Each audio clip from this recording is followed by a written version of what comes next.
Assalamualaikum warahmatullahi wabarakatuh.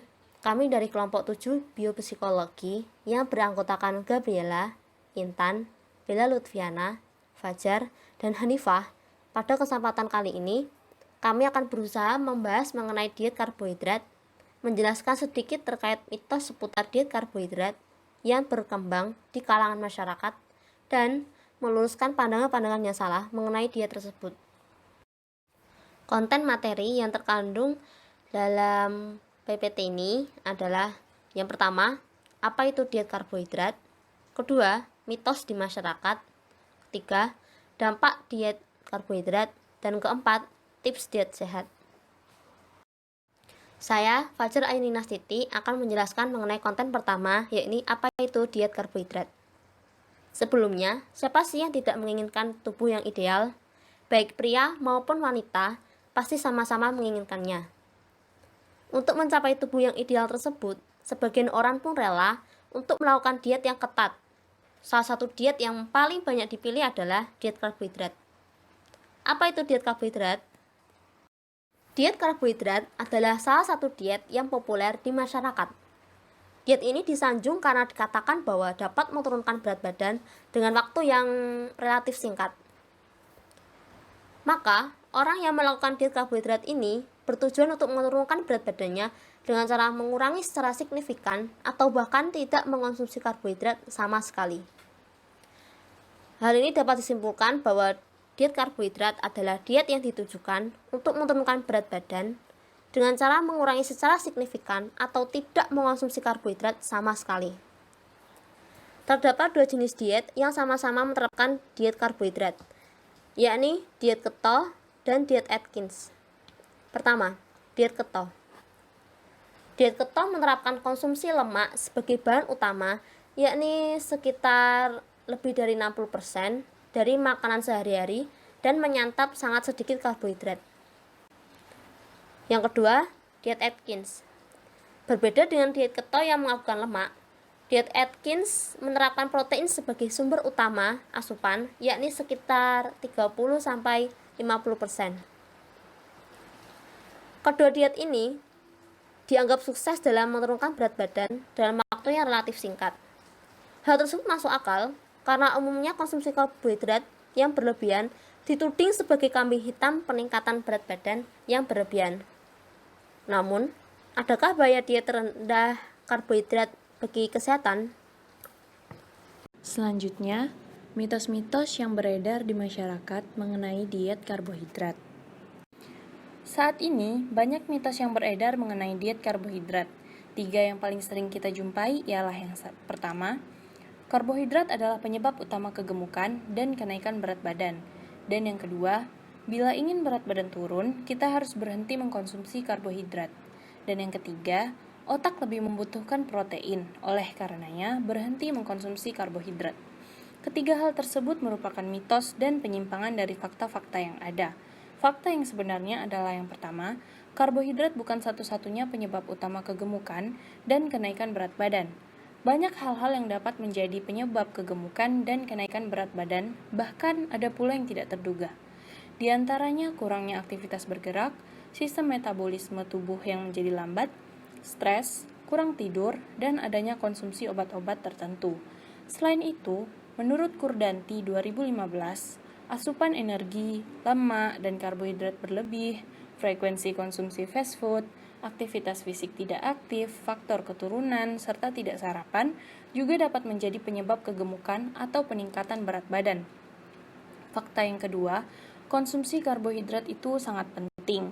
Alih-alih menghindari sejumlah makanan tertentu yang tinggi karbohidrat, ahli menyarankan untuk mengevaluasi makanan yang lebih baik dikonsumsi dan tidak. Penelitian Journal of the American Dietetic Association mengungkapkan bahwa mencatat program dan proses diet bisa membantu penurunan berat badan dengan efektif.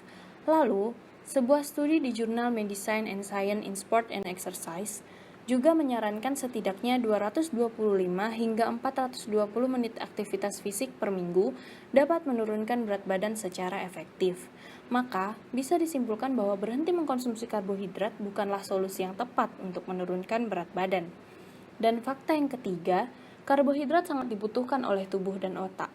Karbohidrat mengandung glukosa yang mana glukosa merupakan sumber energi utama untuk kerja otak. Selain itu, glukosa juga memproduksi energi untuk tubuh melakukan aktivitasnya, mulai dari aktivitas berpikir, metabolisme, bergerak, dan lain sebagainya. Dampak diet karbo. Dengan mengurangi asupan karbohidrat secara berlebihan, mungkin kita akan mendapatkan badan yang ideal secara cepat. Namun, kita tidak menyadari bahwa dengan kurangnya karbohidrat membuat badan kita menjadi lemas, karena sumber energi utamanya tidak ada. Selain itu, beberapa dampak yang kita akan rasakan jika kita tidak mendapatkan karbohidrat yang cukup yaitu yang pertama, sulit untuk fokus. Dalam jurnal yang berjudul Karbohidrat dalam Tubuh Manfaat dan Dampak Defisiensi Karbohidrat, dikatakan bahwa para ahli berpendapat karbohidrat merupakan makronutrien penting yang dibutuhkan tubuh untuk menjalani fungsinya. Seseorang yang kekurangan karbohidrat dikatakan dapat mengalami kesulitan untuk fokus. Yang kedua, mudah merasa lelah.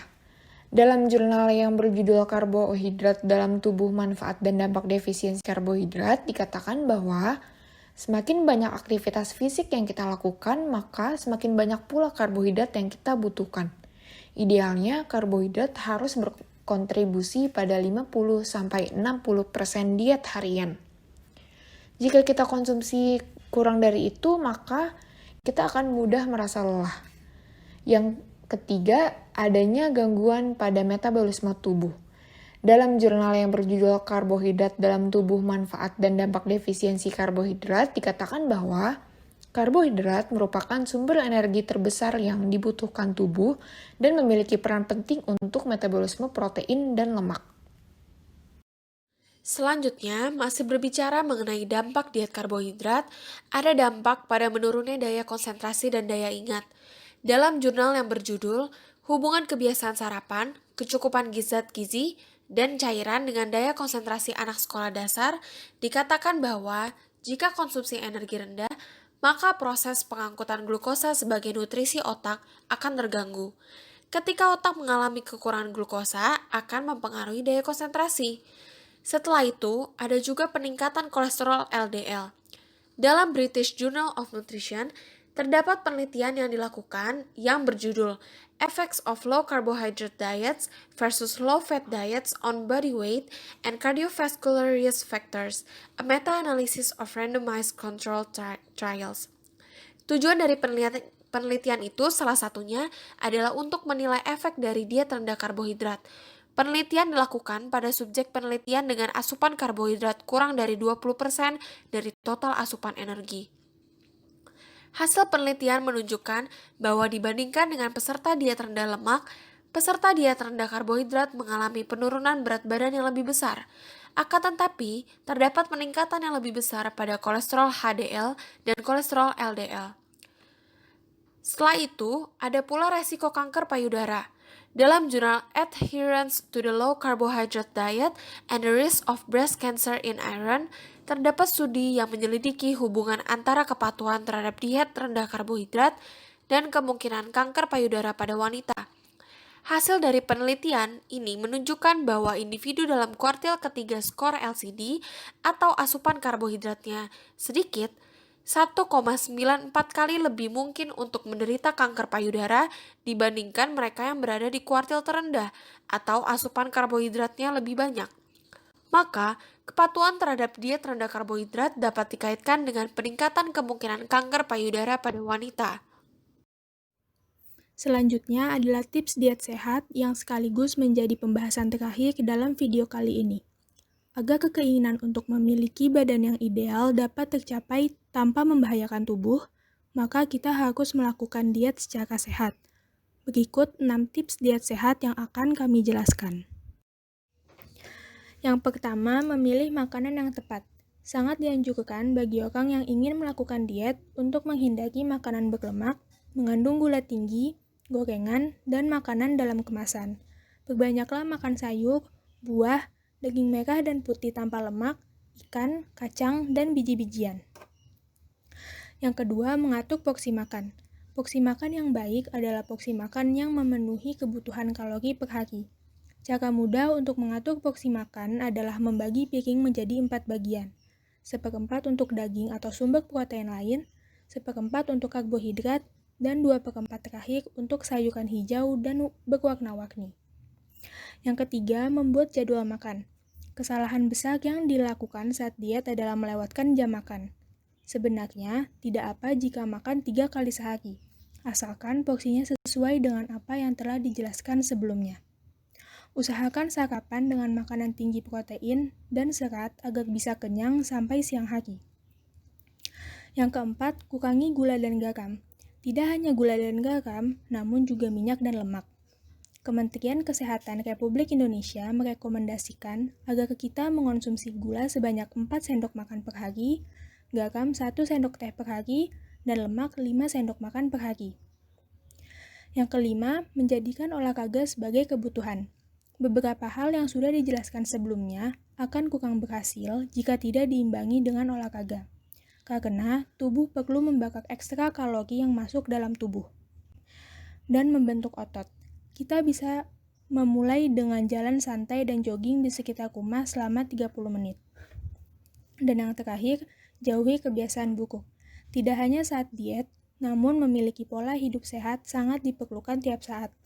Hal ini bisa dimulai dari tidur yang cukup dan berkualitas, usahakan untuk menghindari begadang, serta menghindari konsumsi alkohol dan merokok.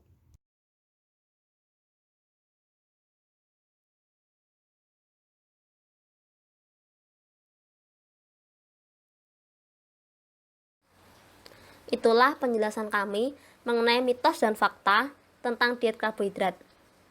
Mohon maaf apabila masih ada kekurangan dan salah dalam pengucapan kami. Terima kasih dan semoga ilmu yang kami bagikan ini dapat bermanfaat. Wassalamualaikum warahmatullahi wabarakatuh.